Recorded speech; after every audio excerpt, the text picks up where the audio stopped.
Segera download Quran Tadabbur, dia meraih tafsir kebaikan. dalam genggaman Contoh, Anda. bulan Ramadan adalah bulan Al-Quran.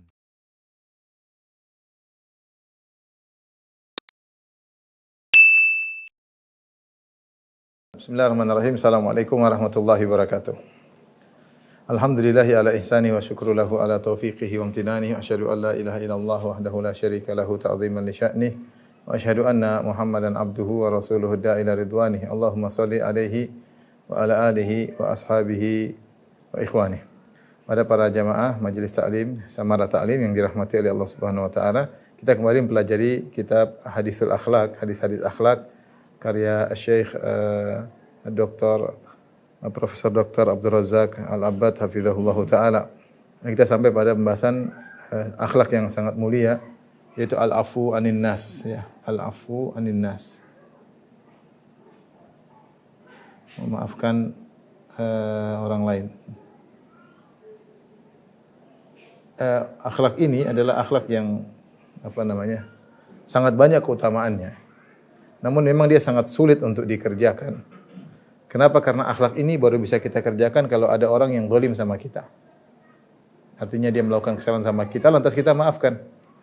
Kalau orang tidak zalim sama kita, ya kita tidak bisa menerapkan akhlak ini. Akhlak ini hanya bisa kita terapkan ketika di waktu yang sangat menjengkelkan, di mana orang berbuat zalim kepada kita. Namun ternyata Allah Subhanahu wa taala memotivasi kita untuk bisa menjalankan akhlak ini, akhlak yang sangat mulia yang hanya bisa dilakukan oleh orang-orang yang hebat, yang memiliki dada yang sangat lapang. Ya. Inilah akhlaknya para anbiya, akhlak orang-orang hebat, akhlak para ulama, memaafkan orang lain. Adapun keutamaan akhlak ini, keutamaannya sangat banyak. Dalam Al-Quran maupun dalam hadis-hadis. Di antaranya, ini adalah pintu menuju ihsan, menuju derajat ihsan. Al-ihsan. Kita tahu bahwasanya maratibuddin, kedudukan agama yang paling tinggi adalah al-ihsan. Di bawahnya al-iman, baru kemudian al-islam. Yang paling tinggi adalah al-ihsan. Orang yang bisa maafkan orang lain, dia telah mencapai derajat ihsan. Kata Allah Subhanahu wa taala, "Fa'fu anhum wasfah innallaha yuhibbul muhsinin." Kata Allah, "Fa'fu anhum wasfah innallaha yuhibbul muhsinin."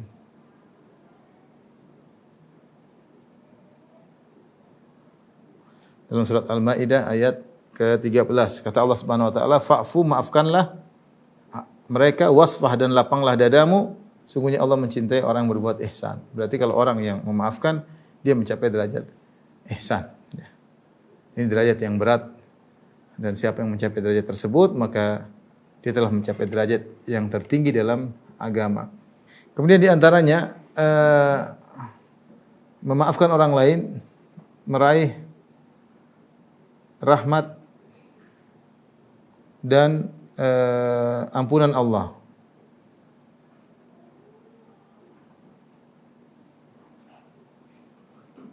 Kata Allah Subhanahu wa taala dalam surat At-Taghabun, "Wa in ta'fu wa tasfahu wa taghfiru fa innallaha ghafurur rahim."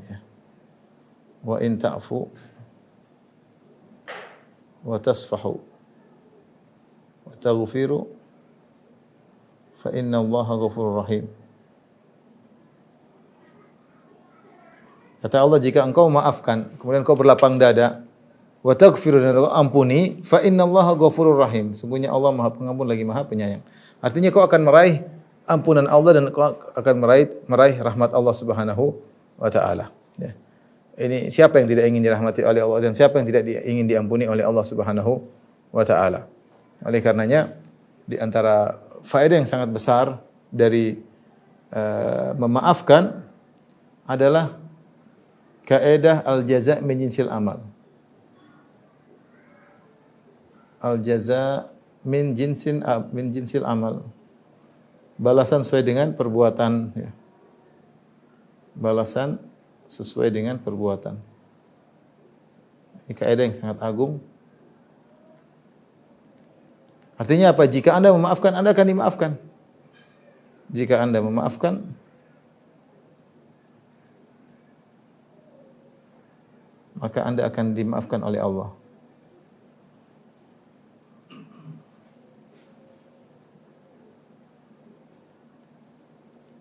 Siapa di antara kita yang tidak diampuni oleh Allah Subhanahu wa taala?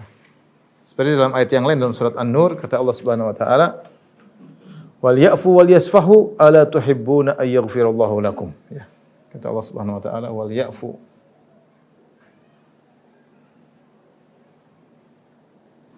wal ya'fu wal yasfahu ala tuhibbuna an yaghfirallahu lakum."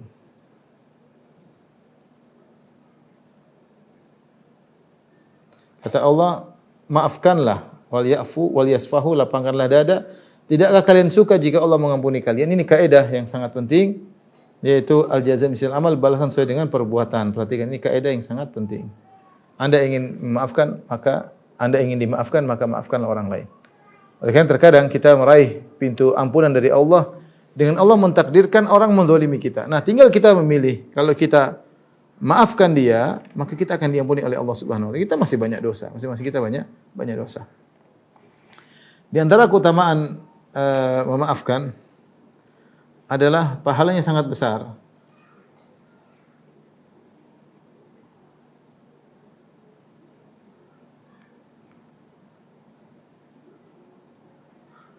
Allah berfirman dalam surat Syura ayat 40, "Faman afa wa aslaha fa'ajru 'ala Allah." Kata Allah, "Faman afa wa aslaha fa ajruhu 'ala Allah." Barang siapa maafkan berbuat baik, fa ajruhu 'ala Allah, pahalanya di sisi Allah. Kata Allah, pahalanya orang maafkan di sisi Allah.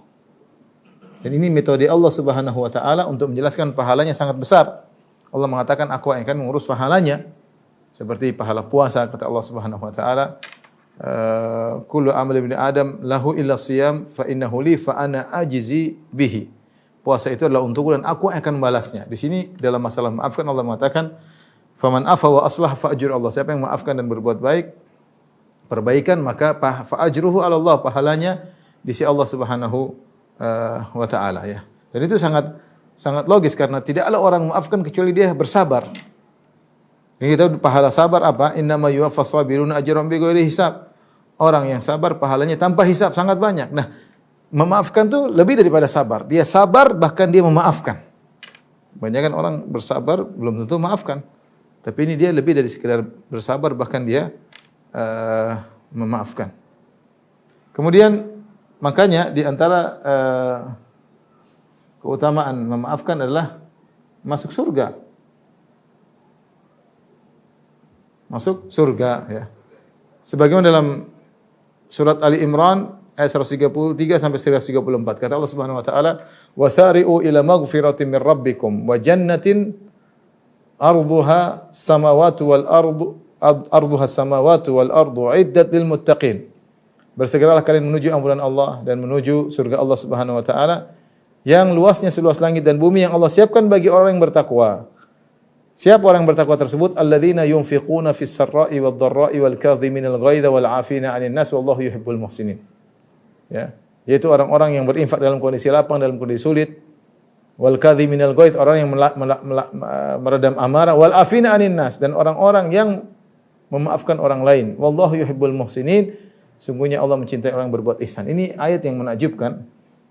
Ya, saya tulis Quran surat 3 ayat 133 sampai 134. 134. Allah menyebutkan orang yang memaafkan itu adalah orang ihsan. Sebagaimana disebut dalam yang lain, dia telah mencapai derajat ihsan dan dia dapat ampunan Allah Subhanahu wa taala, dia mendapatkan surga Allah Subhanahu wa taala. Sifat ini dengan orang yang bertakwa. Jadi orang yang memaafkan itu dalam ayat ini, orang yang memaafkan dapat predikat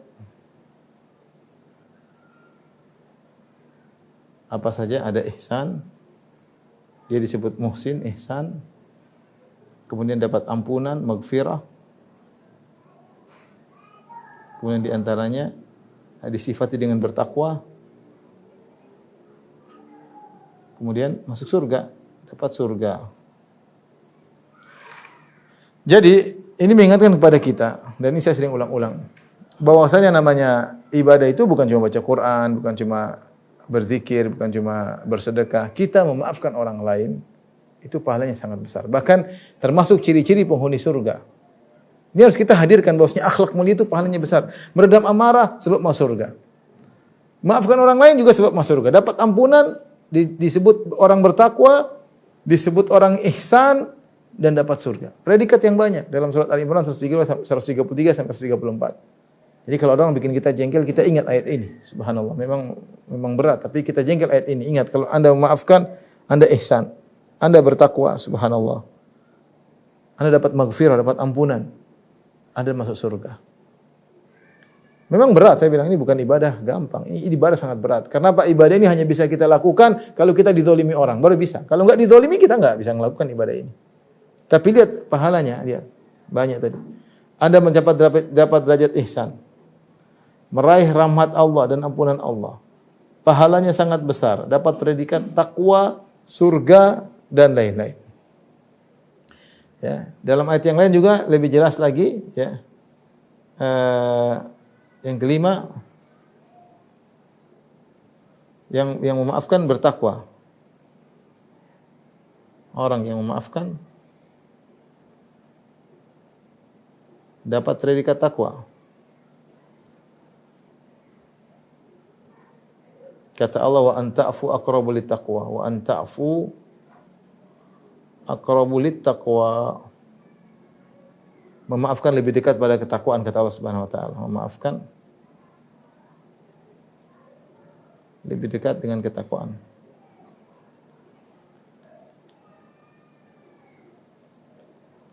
Sehingga kalau kita ternyata dalam kondisi orang menzalimi kita dan kita tidak memaafkan, berarti kita tidak meraih derajat-derajat ini. Artinya kalau boleh saya katakan, kalau kita selalu marah, tidak pernah memaafkan, berarti ketakwaan kita dipertanyakan. Sifat ihsan kita dipertanyakan. Ya.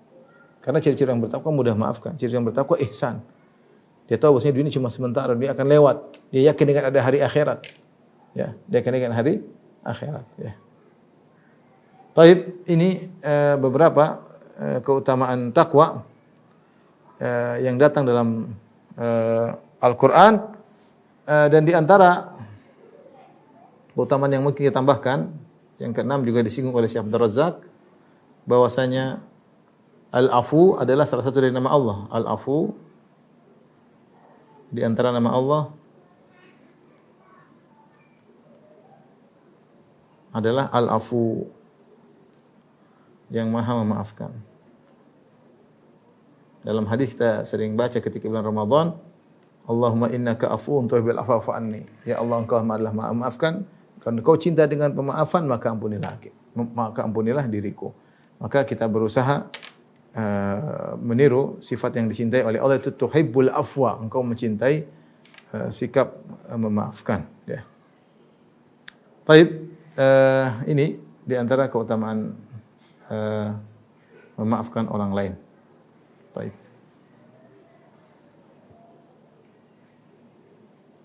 Ikhwan dan akhwat dirahmati Allah Subhanahu wa taala. Dan sikap memaafkan ini dicontohkan oleh Nabi sallallahu alaihi wasallam, ya. Dalam hadis Nabi sallallahu alaihi wasallam memaafkan. Contoh nyata, ya. Sebagaimana dari Abu Abdullah Al-Jadali, dia berkata, "Sa'altu Aisyah radhiyallahu taala anha."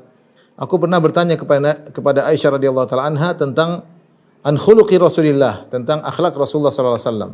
Faqalat, maka Aisyah menjawab, Rasulullah sallallahu itu lam yakun fahishan wala mutafahishan. Rasulullah SAW tidak pernah berkata-kata yang keji, apalagi sengaja berkata-kata keji, wala sakhaban fil aswaq, bukan orang yang suka berteriak-teriak di pasar, wala yajzi bisayyi'ati sayyi'ah, dan Rasulullah SAW tidak membalas keburukan dengan keburukan.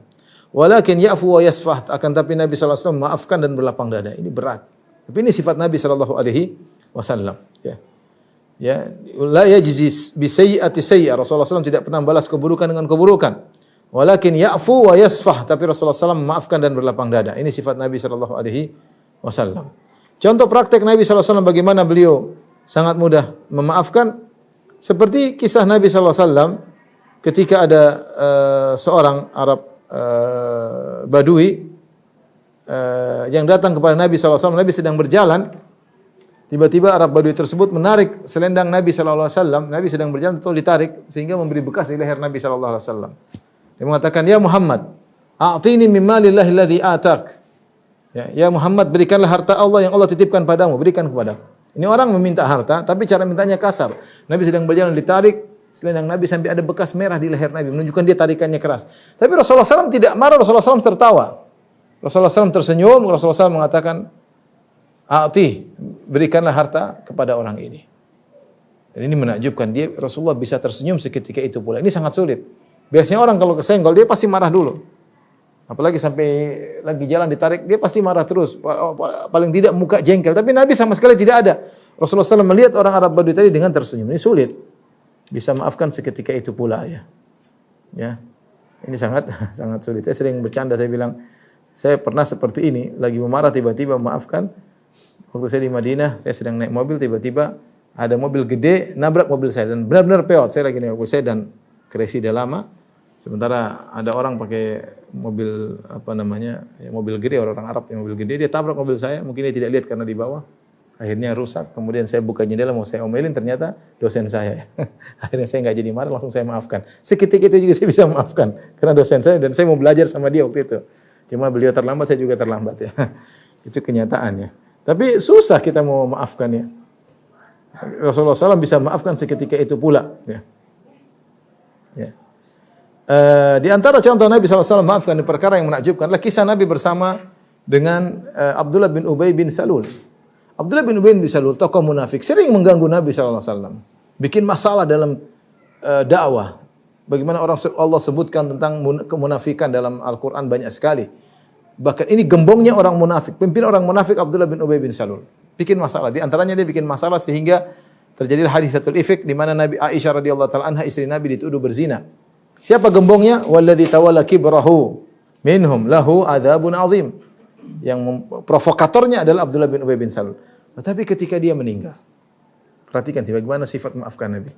Ketika orang ini meninggal, orang yang paling bikin masalah kepada Nabi, maka anaknya minta agar Nabi memberikan gamisnya. Nabi kasih, ya Rasulullah berikanlah gamis aku kafankan ayahku.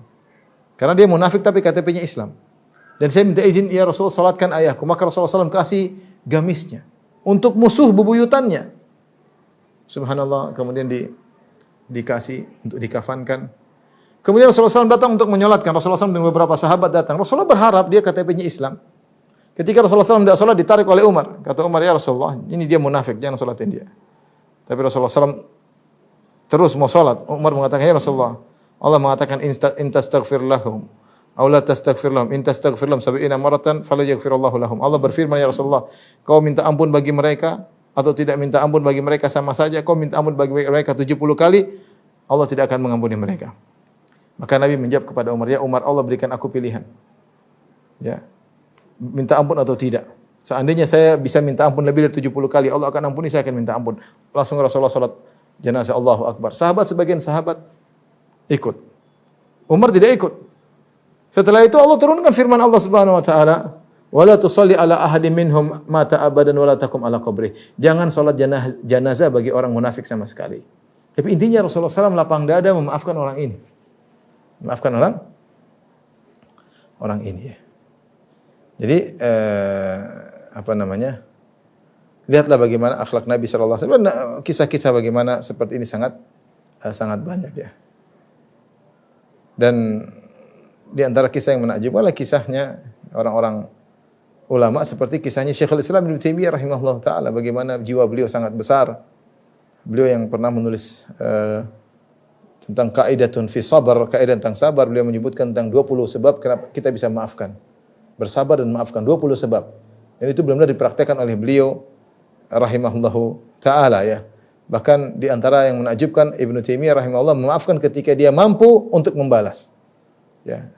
Terkisahlah Ibnu Taimiyah rahimahullah dituduh macam-macam di fatwa oleh sebagian orang yang benci sama dia, divonis kafir sehingga dia pun divonis kafir, di penjara dan hampir mau dibunuh oleh penguasa. Di zaman Sultan Ibnu Qalawun.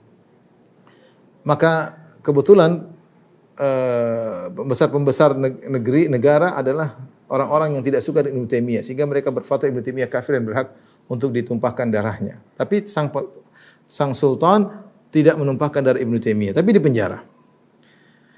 Kemudian terjadilah peperangan, datang orang lain merebut kekuasaan Sultan Ibnu Qalawun. Direbut dan akhirnya dia pun kalah, dia pun harus pergi dari singgasananya dan Ibnu Taimiyah bisa dalam penjara, terjadi pergeseran kekuasaan. Ketika ada musuhnya menguasai kerajaannya, maka pembesar-pembesar Sultan Ibnu Qalawun ini yang mengkafirkan Ibnu Taimiyah menjilat kepada penguasa baru.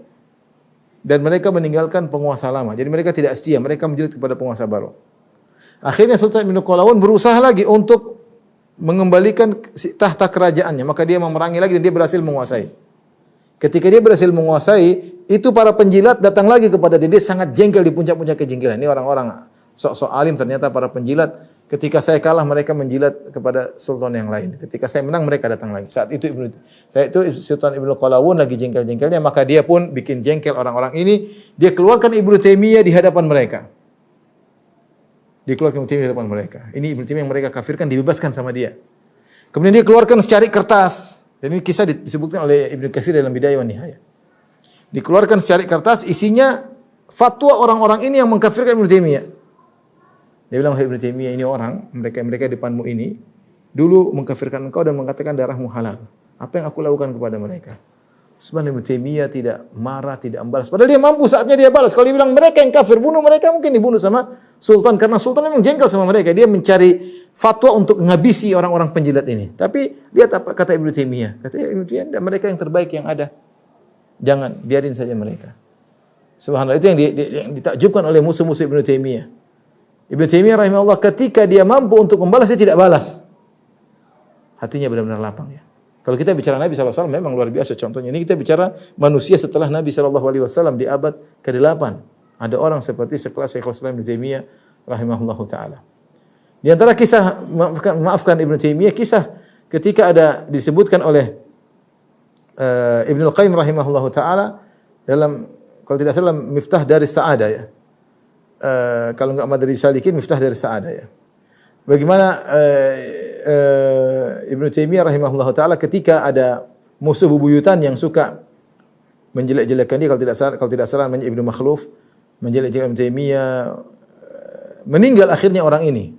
Ketika musuh bebuyutan Ibnu Taimiyah meninggal dunia, maka kata Ibnu Qayyim, aku pun datang memberi kabar gembira kepada Ibnu Taimiyah bahwasanya musuhmu telah meninggal. Ya, senanglah musuh buyutan sudah meninggal. Tapi Rasulullah Ibnu Taimiyah malah fantaharani, Ibnu Taimiyah marah kepada aku, dia tidak suka itu sebagai kabar gembira. Maka segera dia pergi menuju keluarga musuhnya tersebut dan dia mengatakan, wahai keluarga yang ditinggalkan, anggap aku sebagai ayah kalian. Ada keperluan bilang sama saya. Menakjubkan. Ya, ini musuh yang selama ini menyakitinya, harusnya Ibnu Taimiyah mungkin sujud syukur meninggal, enggak, tapi dia malah sedih, dia datang ke keluarganya mengatakan, saya adalah seperti bapak kalian, kalau ada masalah kasih tahu saya. Di sinilah Ibnu Qayyim kemudian beri komentar, dia mengatakan, qala ba'du ashabihi al-kibar, berkata sebagian murid-murid senior Ibnu Taimiyah rahimahullahu taala, ya, wadidna anna apa namanya? Dia berkata kami berangan-angan bahwasanya sikap sahabat-sahabat kami kepada kami seperti sikap Ibnu Taimiyah terhadap musuh-musuhnya. Kami berharap, kata dia, subhanallah, kata mereka, kami berharap sikap teman-teman kami kepada kami sebagaimana sikap Ibnu Taimiyah terhadap musuh-musuh mereka, musuh-musuhnya. Ibnu Taimiyah terhadap musuh-musuhnya dia baik. Ini di antara contoh bagaimana lapang dada. Di antara cerita yang lebih menakjubkan dari ini semua, cerita Ibnu Taimiyah bersama Al-Bakri. Ibnu Taimiyah tulis buku judulnya Ar-Rad al-Bakri. Al-Bakri mengatakan boleh beristighotsah kepada Nabi SAW meskipun Nabi sudah meninggal dunia. Al-Bakri mengkafirkan Ibnu Taimiyah rahimahullah ta'ala. Suatu hari Al-Bakri ini datang dengan murid-muridnya menghadang Ibnu Taimiyah. Kemudian murid-muridnya pun mukul Ibnu Taimiyah. Dikeroyak, dipukul. Ibnu Taimiyah sampai terjatuh. Dilihat oleh sebagian anggota kerajaan yang mungkin lagi patroli atau apa. Kemudian mereka pun kabur.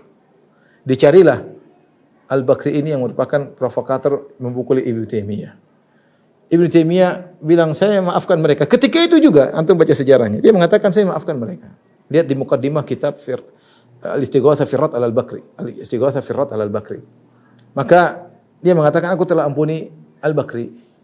Adapun Allah itu urusan Allah, adapun hakku aku telah ampuni. Saat itu juga dia habis dipukul, dia bilang saya ampuni mereka. Tapi rupanya pihak kerajaan tidak mau mengampuni. Maka mereka pun mencari Al-Bakri ini. Dicari. Al-Bakri pun bersembunyi. Di mana dia bersembunyi? Dia sembunyi di rumahnya Ibnu Taimiyah. Sembunyi di Ibnu Taimiyah. Dia tahu tempat yang paling nyaman untuk bersembunyi di rumah Ibnu Taimiyah. Ibnu Taimiyah akhirnya beri syafaat agar dia diampuni. Ini sikap memaafkan luar biasa ya. Oleh karenanya ikhwan dan akhwat yang dirahmati Allah Subhanahu wa taala, saya katakan ini akhlak sangat tinggi, hanya orang-orang hebat yang bisa melakukannya. Ya. Namun ini sangat sulit. Kenapa? Akhlak ini memaafkan orang lain hanya bisa diterapkan ketika orang menzalimi kita. Tapi ingat pahalanya sangat besar ya. Oleh karenanya dalam hadis Rasulullah SAW mengatakan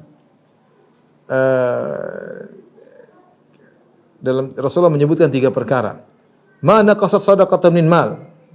Sedekah tidak akan mengurangi harta. Yang kedua, wa ma zadallahu 'abdan bi'afwin illa izzan. Tidaklah seorang hamba memaafkan kecuali Allah akan meninggikan derajatnya. Wa ma tawadda'a ahadun lillahi illa rafa'ahu Allah. Tidaklah seorang tawadhu karena Allah angkat derajatnya. 3 perkara yang zahirnya tidak demikian. Zahirnya kalau orang bersedekah duitnya kurang. Zahirnya kalau orang memaafkan dianggap rendah. Apa itu? Kalah dalam perseteruan. Zahirnya kalau orang tawadhu dia rendah, tetapi Nabi mengatakan tidak sebagaimana zahir yang kalian lihat. Orang yang bersedekah hartanya bertambah. Orang yang memaafkan derajatnya ditinggikan meskipun orang mungkin menganggap dia rendah, dan orang yang tawadhu maka Allah akan tinggikan derajatnya. Jadi barang siapa ingin ditinggikan derajatnya mudah maafkan, tapi maafkan karena Allah, bukan cari muka. Ya. Bukan cari muka, bukan supaya dikatakan oleh orang ini orang yang mudah maafkan. Tidak, dia maafkan karena Allah Subhanahu wa taala. Dia maafkan karena Allah Subhanahu wa taala. Sehingga ketika dia maafkan karena Allah Subhanahu wa taala, maka derajatnya ditinggikan oleh Allah Subhanahu wa taala. Baik.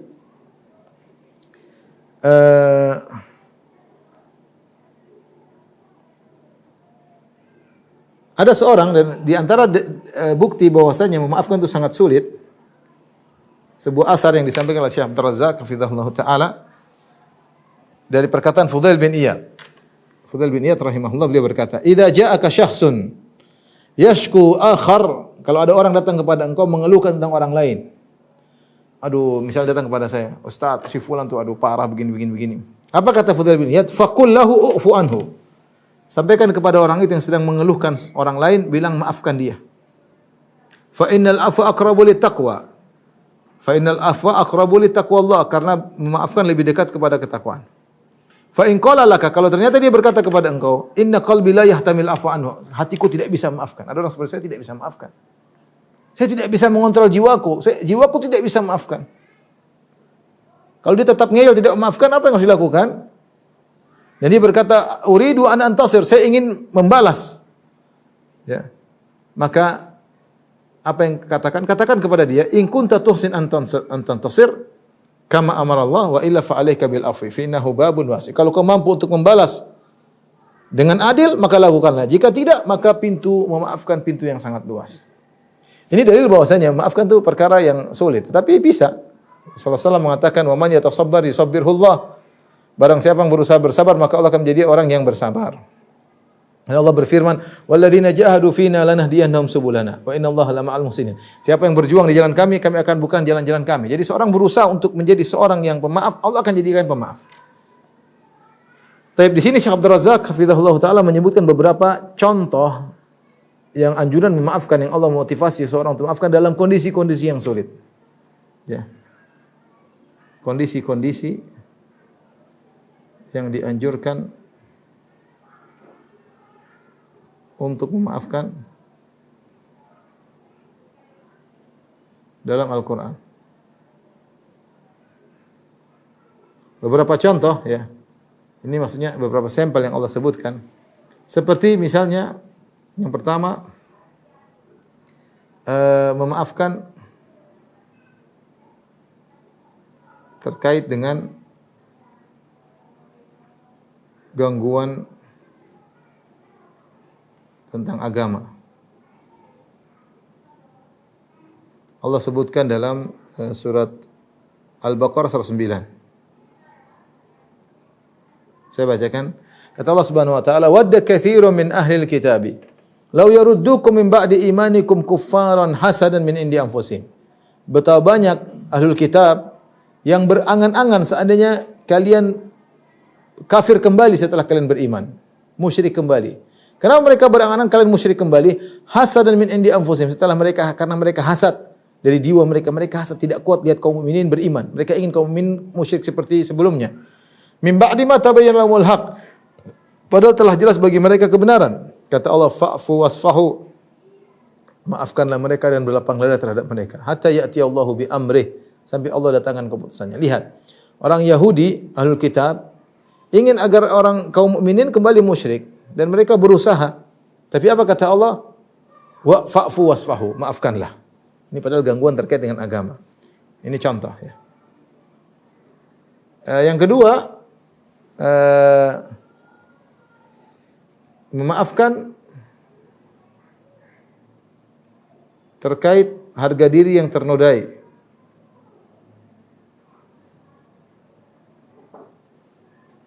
Ternodakan. Lihat Quran surat An-Nur 24 ayat 22 ya. Kisah Abu Bakar, kata Allah Subhanahu wa taala, "Wala ya'tali ulul fadli minkum was-sa'ah an yu'tu ulil qurba wal masakin wal mujahidin fi sabilillah falyafu wal yasfahu ala tuhibbuna ay yaghfirallahu lakum wallahu ghafurur rahim." Jadi kisah yang masyhur haditsatul ifk ketika Aisyah radhiyallahu taala anha dituduh berzina oleh orang munafik, provokatornya Abdullah bin Ubay bin Salul, kemudian ada sebagian orang-orang sahabat yang terprovokasi sehingga ikut menuduh Aisyah berzina. Di antara tiga orang tersebut adalah Hasan bin Thabit radhiyallahu taala anhu, kemudian Hamnah bintu Jahsh, kemudian yang ketiga adalah Mistah bin Utsatsa. Mistah bin Utsatsa ini adalah kerabat Abu Bakar radhiyallahu taala anhu. Kalau tidak salah ibnu khalatihi ya. Itu ada kekerabatan dengan Abu Bakar seperti ponakan Abu Bakar atau seperti sepupu Abu Bakar. Saya agak lupa, tapi kerabatnya dekat. Dan dia seorang yang miskin. Dan Abu Bakar selama ini memberi nafkah kepada Mistah. Sampai ketiga terjadi haditsatul ifk, kisah dituduhnya Aisyah sebagai pezina. Ternyata ini kerabat Abu Bakar ikut-ikut menuduh Aisyah, dan Aisyah putrinya Abu Bakar. Jadi selama ini dia kasih air susu dibalas dengan air tuba. Seharusnya Mistah membela Aisyah karena selama ini bapaknya Aisyah, Abu Bakar, selalu berbuat baik kepada dia. Ternyata dia ikut-ikut menuduh Aisyah berzina, terprovokasi dengan perkataan orang munafik. Sampai akhirnya setelah sebulan Allah turunkan ayat-ayat yang menjelaskan bahwasanya Aisyah bersih dari tuduhan tersebut, maka Abu Bakar pun marah. Abu Bakar berkata, "Demi Allah, aku tidak akan memberi nafkah lagi kepada Mistah." Allah datangkan teguran dalam surat An-Nur tadi ayat 22. Kata Allah, "Wala ya'tali ulul fadli minkum was-sa'ati an yu'tu ulil qurba wal masakin wal muhajirin fi sabilillah." Janganlah orang yang memiliki kelapangan harta dan memiliki akhlak yang mulia bersumpah untuk tidak memberikan nafkah kepada orang-orang miskin, karib kerabat, yaitu Mistah.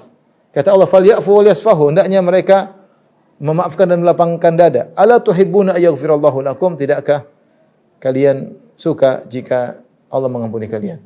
Ini terkait harga diri yang ternodakan karena Aisyah dituduh sebagai pezina ya. Dan ini kerabat ya. Memaafkan kerabat. Kerabat yang selama ini dibantu. Ini sulit. Ini kerabat selama ini kita bantu, dia makan dari duit kita, tahu-tahu dia menyerang dari belakang. Tahu-tahu dia ikut menjatuhkan harga diri kita. Kita jengkel, tapi lihat kondisi ini Abu Bakar jengkel wajar. Ini orang Mistah selama ini yang nafkahi Abu Bakar. Ternyata dia ikut-ikut mencela putri Abu Bakar. Tapi ternyata Allah menyuruh Abu Bakar untuk memaafkan. Falyafu wal yasfahu. Dan jaminannya, ala tuhibbuna ayaghfirallahu lakum? Tidakkah kalian ingin diampuni oleh Allah Subhanahu wa taala? Yang ketiga, memaafkan terkait kesalahan keluarga.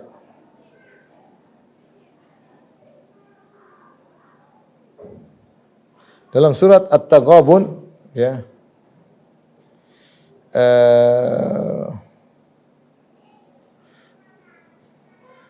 At-Taghabun 14 ya. Taghabun ayat 14. Saya bacakan ayatnya. Ya ayyuhalladzina amanu inna min azwajikum wa auladikum aduwwan lakum fahdharu aduwwan lakum inna min azwajikum wa auladikum aduwwan lakum fahdharuhum wa in ta'fu wa tasfahu taghfiru fa innallaha ghafurur rahim. Kata Allah, hai orang yang beriman, sungguhnya di antara istri-istri kalian dan di antara anak-anak kalian ada yang menjadi musuh bagi kalian, maka waspadalah. Jadi Allah mengatakan ada istri kalian jadi musuh, ada anak kalian jadi musuh, maka waspadalah. Ini siapa? Istri yang membuat kita malas beribadah, istri yang mengajak kita pada neraka jahanam, anak-anak yang membuat kita akhirnya malas beribadah.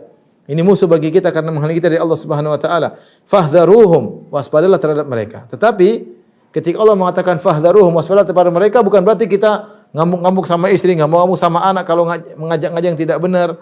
Allah mengatakan wa in ta'fu wa tasfahu, kalau kalian maafkan dan melapang dada, wa taghfiru, dan kalian mengampuni, fa innallaha ghafurur rahim. Allah Maha Pengampun lagi Maha Penyayang. Ini berat.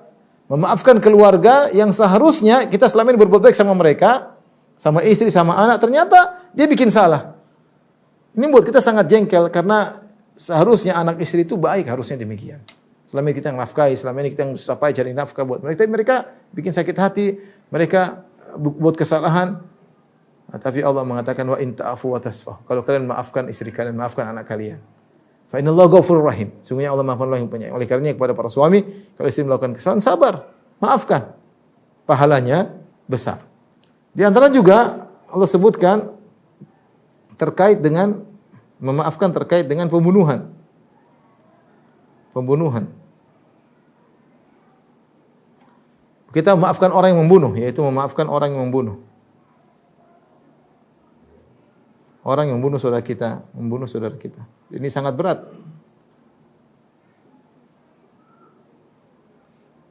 Lihat dalam Quran surat Al-Baqarah ayat 178. Kata Allah Subhanahu wa taala, "Ya ayyuhalladzina amanu kutiba alaikumul qisasu fil qatl." Wahai orang beriman, diwajibkan atas kalian untuk qisas dalam masalah orang-orang yang terbunuh. Al-hurru bil hurri wal 'abdu bil 'abdi wal untha bil untha. Ya, dan seterusnya kata Allah, "Faman ufiya lahu min akhihi syai'un fattiba'un bil ma'ruf." Siapa yang dimaafkan oleh saudaranya, ya, maka ikutilah ya, dengan cara yang baik, ya. Wa ada'u ilahi bi ihsan. Intinya Allah sebutkan ya, wa anta'fu aqrabu lit taqwa, dan kalian maafkan lebih baik lebih dekat kepada ketakwaan. Jadi Allah menganjurkan dalam ayat surat Al-Baqarah 178 ini, yaitu agar memaafkan orang yang membunuh. Ini sangat berat. Namanya orang, ada saudara kita membunuh, kita ingin dia juga mati, tapi ternyata ada anjuran dari Allah untuk memaafkan. Ini 4 contoh kondisi berat untuk memaafkan.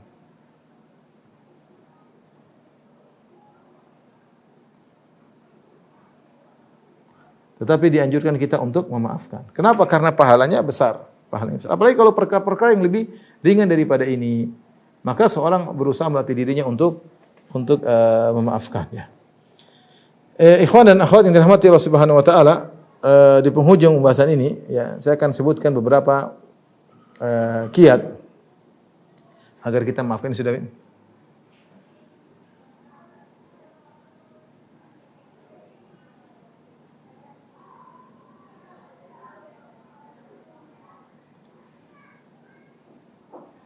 Kiat-kiat memaafkan ini, saya punya pengajian khusus tentang masalah ini dari kitab Ibnu Taimiyah rahimahullah taala. 20 sebab kita memaafkan. Ada 20 sebab kenapa kita harus memaafkan. Di antaranya, ya, saya akan sebutkan sebagian saja, ya. Silakan, ini 20 sebab, ya. 20 sebab memaafkan.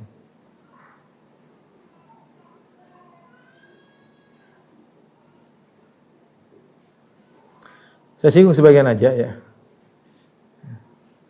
Jika memaafkan, kita dimaafkan.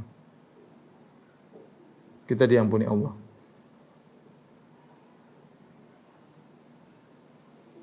Ini pertama. Yang kedua, jika memaafkan, hati bahagia. Bahkan kata Ibnu Taimiyah, kelezatan memaafkan, kata Ibnu Taimiyah, kelezatan memaafkan lebih daripada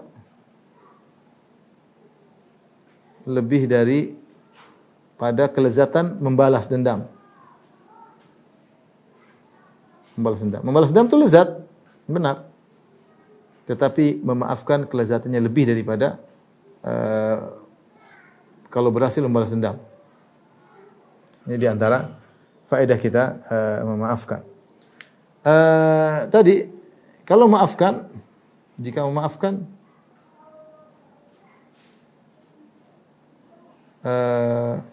gugur dosa-dosa kita.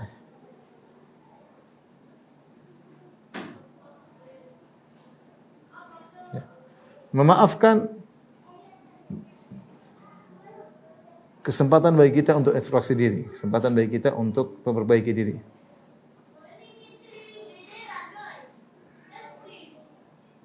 Memperbaiki diri. Dan ini penting.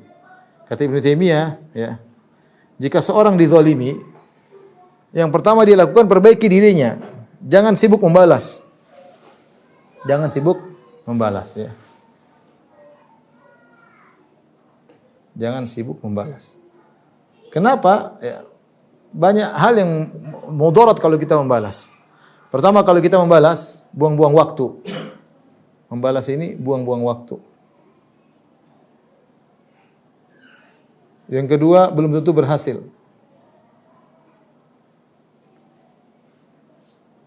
Yang ketiga, bisa jadi kalah. Bisa jadi lebih parah.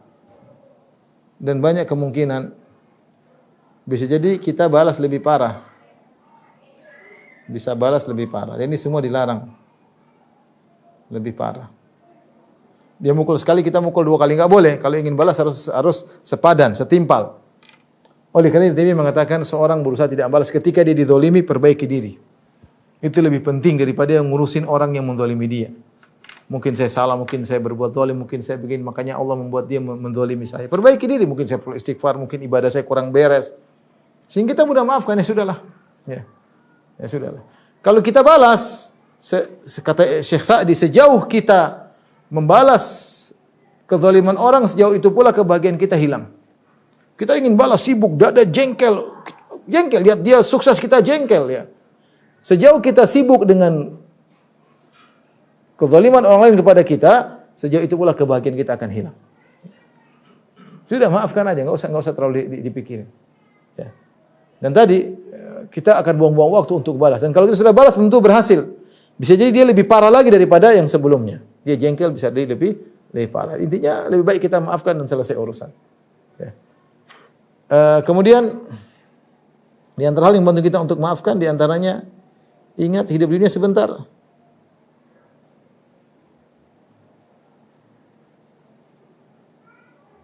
Jangan rusak kebahagiaan kita dengan dendam. Kebahagiaan yang sebentar ini dengan dendam. Dengan dendam. Jangan. Kata Allah Subhanahu wa taala, "Wa inna sa'ata la'atiyatun fasfahi safhal jamil." Sungguhnya kata Allah, as-sa'a atiyatun, sungguhnya hari kiamat akan tiba, maafkanlah dengan cara yang baik, maafkan sudah. Mau ribut-ribut sebentar lagi kita meninggal dunia. Kalau enggak hari kiamat kita yang meninggal terlebih dahulu. Di antara yang mudahkan kita untuk maafkan, mengingat ini semua akibat dosa-dosa kita. Kita dizalimi itu adalah akibat dosa-dosa kita. Selesai. Buat kita lebih tenang. Di antara membantu kita untuk bisa memaafkan adalah ini sudah takdir. Tidak bisa dihindari. Mau diapain? Tidak bisa dihindari. Di antara yang membantu kita untuk mudah maafkan, ingat pahalanya sangat besar.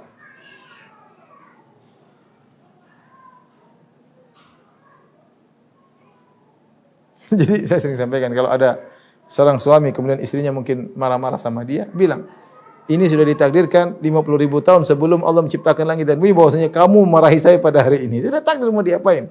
Tidak bisa kita hindari, sudah takdir, selesai. Tidak bisa kita hindari. Oleh karenanya, ini di antara beberapa hal ya yang bantu kita untuk bisa memaafkan. Ya.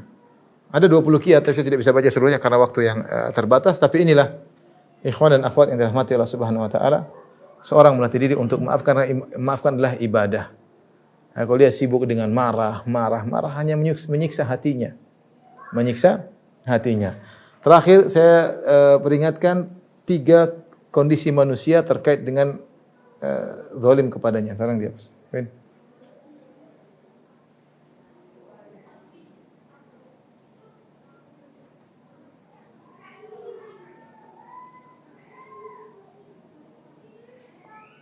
Syekh Abdul Razak menyebutkan 3 kondisi manusia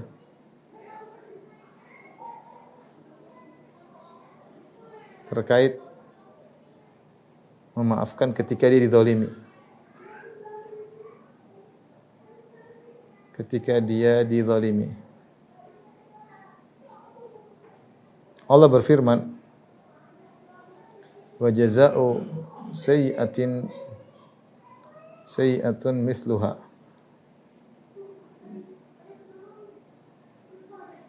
Faman afa wa aslaha fa ajruhu 'ala Allah innahu la yuhibbudz zalimin. Innahu la yuhibbudz zalimin. Jadi di sini Allah menyebutkan balasan keburukan dengan keburukan semisalnya. Keburukan adalah keburukan semisalnya. Keburukan yang setimpal. Ini kondisi pertama. Kemudian, faman afa wa aslaha fa ajrullah. Ya, siapa yang memaafkan dan perbaiki, maka pahalanya isi Allah. Di sisi Allah. Ini memaafkan. Ini kondisi yang kedua. Yang ketiga, innahu la yuhibbudz zalimin, membalas dengan lebih parah. Kezaliman dengan balasan yang berlebihan.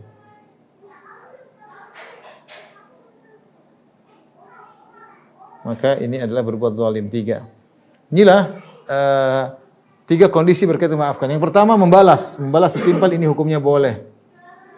Dalam arti yang lain, faman i'tada 'alaikum fa'tadu 'alaihi bimithli ma i'tada 'alaikum. Ya.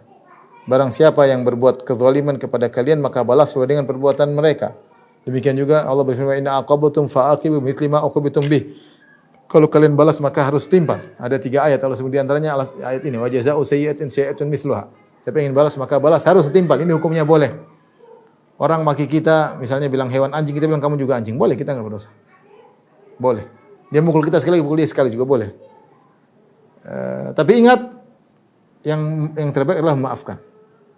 Faman afa wa aslaha fajru 'ala Allah. Maafkan lebih baik. Kalau dia balas, maka selesai. Boleh tapi tidak ada pahala.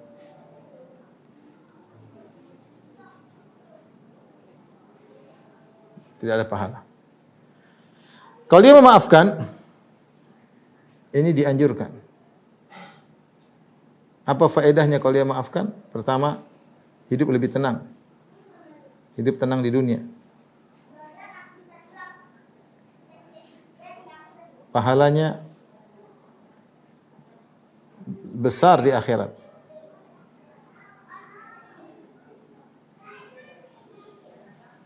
Yang ketiga, haram hukumnya, haram jika balas berlebih. Dalam kondisi dia balas berlebih, dia berubah status dari dizalimi menjadi menzalimi, dari dizalimi menjadi menzalimi. Karena dia membalas berlebihan. Ada orang mengatakan dia anjing, dia balas engkau anjing rabies, ada tambahan lebih parah.